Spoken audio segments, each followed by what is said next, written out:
নমস্কার। সাহিত্যের রত্নভাণ্ডার পরিবারে সকল শ্রোতা বন্ধুকে স্বাগত। বাংলা নববর্ষের অনেক অনেক শুভকামনা জানিয়ে শুরু করছি বাংলা সাহিত্যের হাসির রাজা শিবরাম চক্রবর্তীর রচনা। বছরের প্রথম দিনটা হাসি দিয়েই শুরু করছি। আমার সকল শ্রোতা বন্ধুদের সারাটা বছর যেন খুব ভালো কাটে এই কামনা নিয়ে। শিবরাম চক্রবর্তী ছিলেন প্রখ্যাত বাঙালি রম্য লেখক। তিনি লিখেছেন অসংখ্য প্রবন্ধ, নাটক, গোয়েন্দা কাহিনী এবং অজস্র হাসির গল্প। তিনি ছিলেন যুগান্তর পত্রিকার প্রকাশক। আজ আমরা শুনব খুব মজার একটি গল্প, মাথা খাটানোর মুশকিল। গল্পটি নেওয়া হয়েছে শিবরাম রচনার সমগ্র অখণ্ড সংস্করণ থেকে। কাঁধের ওপর একটা না থাকলে নেহাত খারাপ দেখায়, সেই কারণেই বিধাতার আমাকে ওটা দেয়া। মাথা কেবল শোভার জন্য, ব্যবহারের জন্য নয়। যখনই কোনো ব্যাপারে ওকে খাটাতে গেছি তখনই এর প্রমাণ আমি পেয়েছি। একবার মাথা খাটাতে গিয়ে যা বিপদে পড়েছিলাম তার কাহিনী স্বর্ণাক্ষরে আমার জীবন স্মৃতিতে লেখা থাকবে। ক্রমশ যতই দিন যাচ্ছে, আরো যত প্রমাণ পাচ্ছি, ততই আমার এই ধারণা বদ্ধমূল হচ্ছে। সেই কাণ্ডর পর থেকে আমার মাথাকে আমি অলংকারের মতোই মনে করি, সর্বদা সঙ্গেই রাখি, না রেখে উপায় কি, কিন্তু কাজে আর ওকে লাগাই না। গোবিন্দর জন্যই যত কাণ্ড। গোবিন্দ আমার বন্ধু, তার উপকার করতে গিয়েই। তারপর থেকে আমি বুঝতে পেরেছি কারো উপকার করতে যাওয়া কিছু না। একটা পোকারও উপকার করার মতো বুদ্ধি আমার ঘটেনি। গোবিন্দ কিছুকাল থেকেই ক্রমেই আরো ম্রিয়মাণ হয়ে পড়ছিল। কারণ আন্দাজ করা কঠিন। রোজ বিকেলে বালিগঞ্জ লেকের ধারে বেড়াতে যায়। অনেক রাত্রি পর্যন্ত সেখানে মশাদের সঙ্গে পায়চারি করে। রাত 12টা বাজিয়ে বাড়ি ফিরে মশা কামড়ানো অঙ্গ প্রত্যঙ্গে বার্নল ঘষে, তারপর শুতে যায়। এই রকমই প্রত্যহ। মশারাও যেন ওকে চিনতে পেরেছিল আর সবাইকে ছেড়ে দিয়ে ওর জন্যই যেন ওত পেতে থাকে। দাঁতের ধার শানিত রাখবার জন্য অনেক বনেদি বায়ুসেবীকে ওরা পরিত্যাগ করেছে। এমনই গোবিন্দর ওপর ওদের টান। গোবিন্দ দিন দিন আরো বেশি আহত হয়ে বাড়ি ফিরছে, কিন্তু গোবিন্দ লেকে বেড়ানোর কামাই নেই। বিকেল হয়েছে কি ওকে দড়ি দিয়েও বেঁধে রাখা যাবে না। হলো কি গোবিন্দর? কবি টবি হয়ে গেল নাকি হঠাৎ? কিংবা একদিন আমিও ওর বেড়ানোর সঙ্গী হলাম। ব্যাপার কি হে গোবিন্দ? কিছুতেই কিছু বলে না। অনেক সাধাসাধির পর একজন প্রৌঢ় ভদ্রলোককে দেখিয়ে দিল। উনি তো বুঝলাম, কিন্তু কি হয়েছে ওর? কৌতূহলী হয়ে আমি জিজ্ঞেস করি। অনেক কষ্টে গোবিন্দর কাছ থেকে যা আদায় করা যায় তার মর্ম হচ্ছে এই যে ভদ্রলোকের নাম জগদীশ চৌধুরী, কোনো এক নামজাদা অফিসের বড়বাবু। একটা চাকরির জন্য গোবিন্দ অনেক দিন ওর পেছনে ঘোরাঘুরি করছে, কিন্তু সুবিধা করতে পারেনি। অনেক মোটা মোটা চাকরি আছে নাকি ওর হাতে, ইচ্ছা করলে উনি দিতে পারেন। ও এই কথা, একটা চাকরি? তা আমাকে বলনি কেন একদিন? আমি ব্যবস্থা করে দিতাম ওর কাছ থেকেই। বলো কি হে? গোবিন্দ অবাক হয়ে তাকায়। ওর কাছ থেকেই আদায় করতে? ভারী কড়া লোক, তা জানো। হোক না কড়া লোক, সবকিছু করারই কায়দা আছে। মাথা খাটাতে হয় হে, মাথা, বুঝেছ? গোবিন্দ মাথা নাড়ে, তেমন উৎসাহ পায় না। ও তো এক্ষুনি হয়ে যায়, এক কথায়। তেমন কি কঠিন? ভদ্রলোক কোথায় গিয়ে দাঁড়িয়েছে লক্ষ্য করো।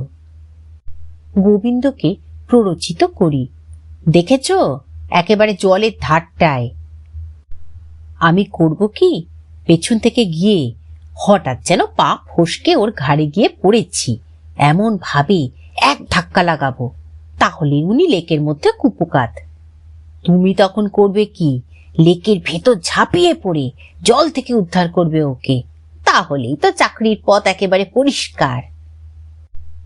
কি রকম? গোবিন্দ তবুও বুঝতে পারে না। চাকরির পথ না জেলখানার পথ? তুমি নেহাত আহাম্মক, এই জন্যই তোমার কিছু হয় না। জীবনদাতাকে লোকে চাকরি দেয় না জেলে দেয়? ও, এইবার বুঝেছি। তা বেশ, কিন্তু খুব বেশি গভীর জলে ফেলো না যেন। না না, ধারে আর এমন কি বেশি জল হবে? কিন্তু ধারে বেশ গভীর জলই ছিল। ভদ্রলোককে ফেলে দেবার পর তখনও দেখি গোবিন্দ ইতস্তত করছে। এই রে, মাটি করলে দামি দামি সব মুহূর্ত অমনি অমনি ফসকে যায় বুঝি। অগত্যা আবার মাথা খাটাতে হয়। গোবিন্দকেও ধাক্কা মেরে ফেলে দিই।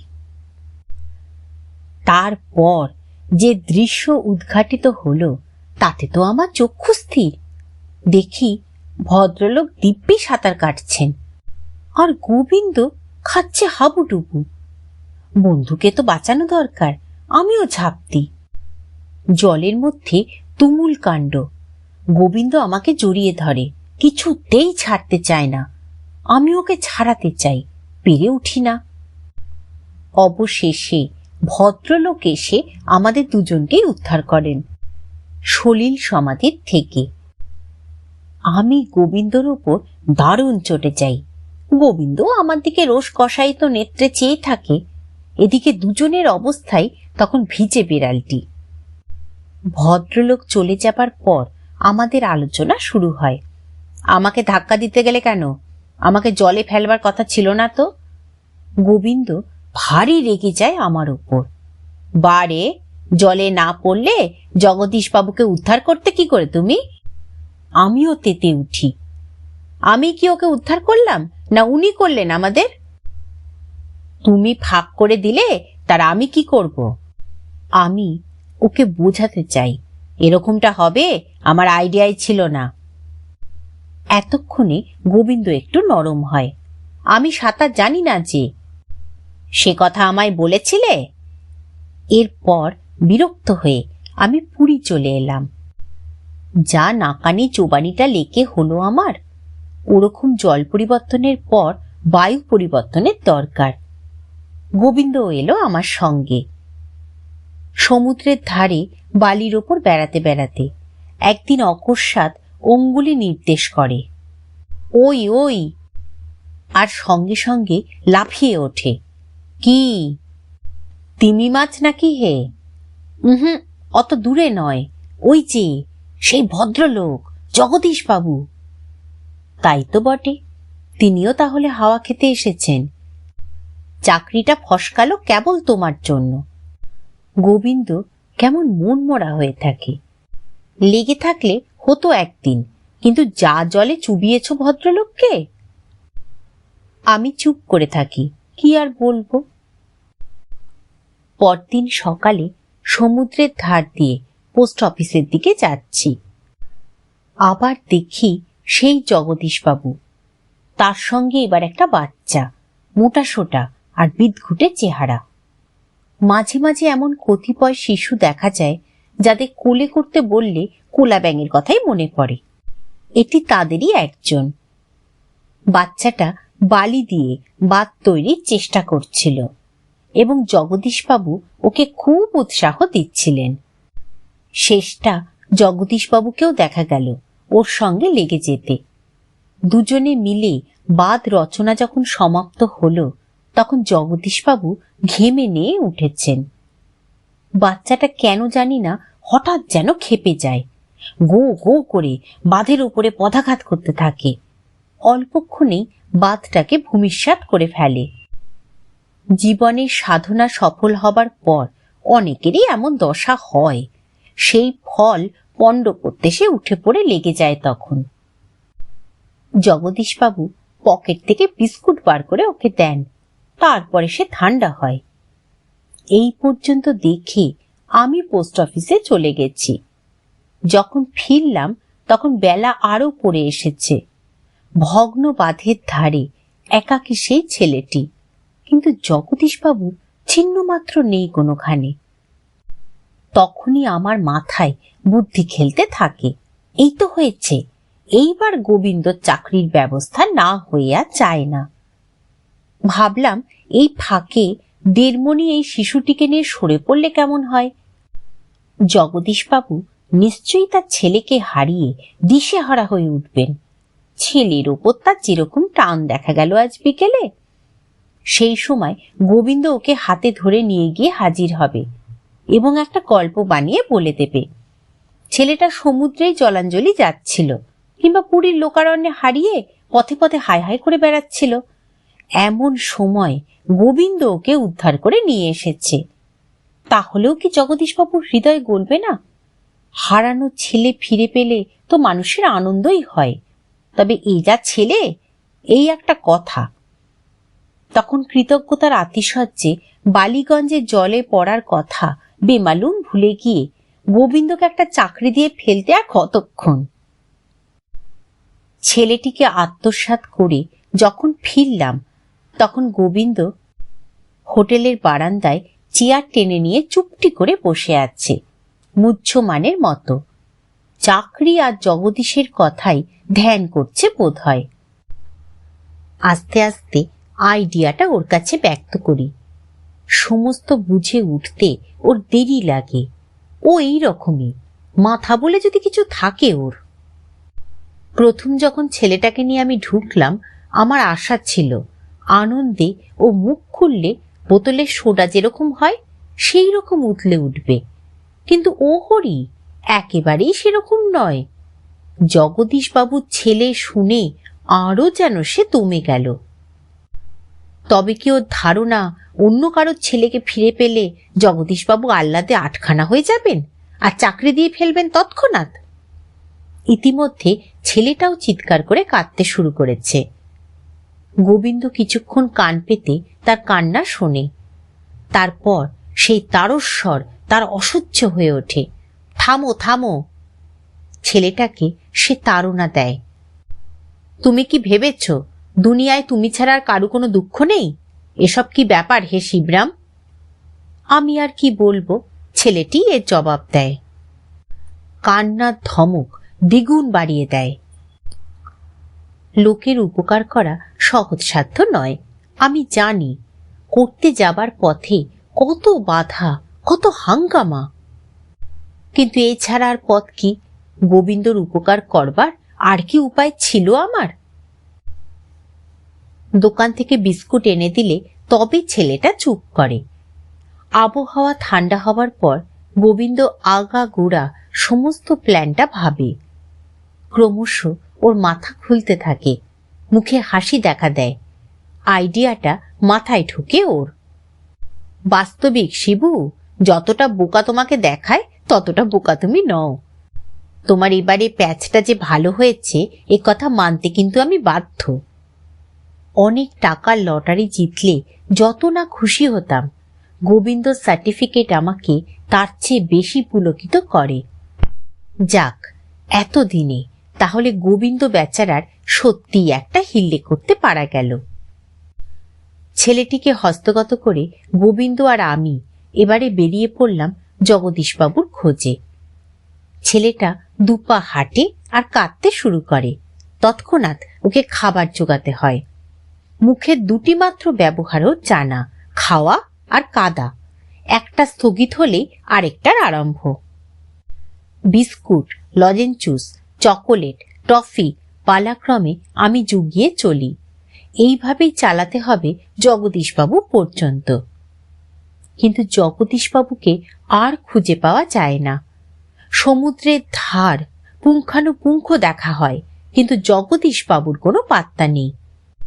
আচ্ছা ভদ্রলোক তো, ছেলে হারিয়ে নিশ্চিন্ত মনে বসে আছেন তো বেশ।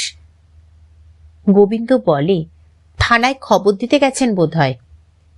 আমি ভ্রু কুঞ্চিত করি। ক্রমশ গম্ভীর হয়ে ওঠে ও। এবার দেখছি জেলেই যেতে হলো তোমার জন্য, ছেলে চুরির দায়ে। ছেলে চুরি করলে কমাস জেল হয়, জানা আছে তোমার? আমি চুপ করে থাকি। ক মাস কি ক বছর কে জানে। গোবিন্দ এবার যেন ক্ষেপে যায়। তোমার যেরকম আক্কেল, আমি কিন্তু এ ব্যাপারে নেই বাপু।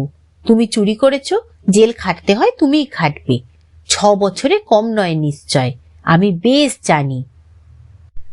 ছেলেটার হাত ছেড়ে দেয় গোবিন্দ। এবার সে আমাকেই 2 হাতে জড়িয়ে ধরে। ওর কথায় আর ছেলেটার হস্তগত হয়ে আমি দারুণ অস্বস্তি বোধ করি। না, এতটা কি হবে? একেবারে থানায় যাবেন ভদ্রলোক? আর গেলেই বা পুলিশের ঘটে কি এক বিন্দু বুদ্ধি নেই? আমরা তো খুঁজে পেয়েই একে ফেরত দিতে নিয়ে যাচ্ছি। চাকরি না দেয় নাই দেবে, কিন্তু তাই বলে জেলে? না, ছেলের উদ্ধারকর্তার ওপর কোনো ভদ্রলোকই কখনো এতটা নিষ্ঠুর হতে পারেন না। সমুদ্রের ধারে একজনের কাছে খবর পাই, স্বর্গদ্বারের কোথায় যেন থাকেন কে এক জগদীশবাবু। স্বর্গদ্বারেই ছুটতে হয়। আমি তখন মরিয়া হয়ে উঠেছি, কিন্তু গোবিন্দ অদ্ভুত। তার জন্যই এত কাণ্ড, আর সে নিতান্ত নিষ্পৃহের মতো দূরে দূরে চলেছে, আমাদের চেনেই না যেন। অতি কষ্টে বিস্তর খোঁজাখুঁজির পর অনেক রাত্রে জগদীশবাবুর আস্তানা মেলে। প্রবল কড়া নাড়ার পর উনি নেমে আসেন, লণ্ঠন হাতে নিজেই। এত রাত্রে তোমরা কে? হ্যাঁ? ভদ্রলোকের বিরক্ত কণ্ঠ শুনি। সবিনয়ে বলি, আগে সমস্ত পুরী খুঁজে তবে আপনার বাড়ি পেয়েছি মশাই। তা আমাকে এত খোঁজাখুঁজি কিসের জন্য? ভদ্রলোক আলোটা তুলে আমাদের নিরীক্ষণ করেন। তোমরা সেই বালিগঞ্জের না? আগে বালিগঞ্জেরই বটে, সেজন্য কিছু মনে করবেন না। আপনি স্নেহপ্রবণ পিতা হয়েও এত অন্যমনস্ক প্রকৃতির হতে পারেন, আমরা তা ঘুণাক্ষরেও ভাবতে পারিনি। আপনার ছেলেকে যে সমুদ্রের ধারে ফেলে এসেছেন, তা বোধহয় আপনার স্মরণেও নেই। আপনার ছেলে এতক্ষণ সমুদ্রের গর্ভে ভেসে যেত। সত্যি কথা বলতে কি, একটা প্রকাণ্ড ঢেউ ওকে তাড়াও করেছিল। আমার এই বন্ধু নিজের জীবন বিপন্ন করে ওকে বাঁচিয়েছেন। এতক্ষণ আপনার ছেলে আর আমার বন্ধু দুজনেই এতক্ষণ হাঙর কুমিরের পেটে গিয়ে বেবাক হজম হয়ে যেত। কিন্তু আমার বন্ধু চ্যাম্পিয়ন সাঁতারু, আর ভগবান সহায়, এই দুয়ের যোগাযোগে আজ আপনার ছেলের বহু মূল্য জীবন রক্ষা পেয়েছে। ভদ্রলোক এতক্ষণ অবাক হয়ে আমার ভাষণ শুনছিলেন।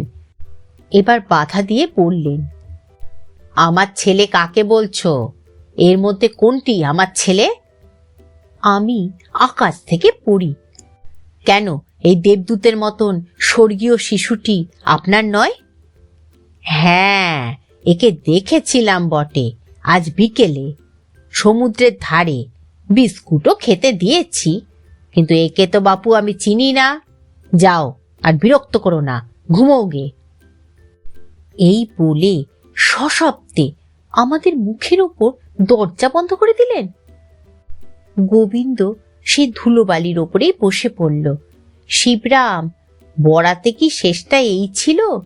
ছেলে চুরির দায়ে কঠোর কারাদণ্ড, যাবজ্জীবনের দীপান্তর, এই করলে তুমি মাথা খাটিয়ে শেষটায়? শেষ হলো আজকের গল্প, মাথা খাটানোর মুশকিল। নমস্কার।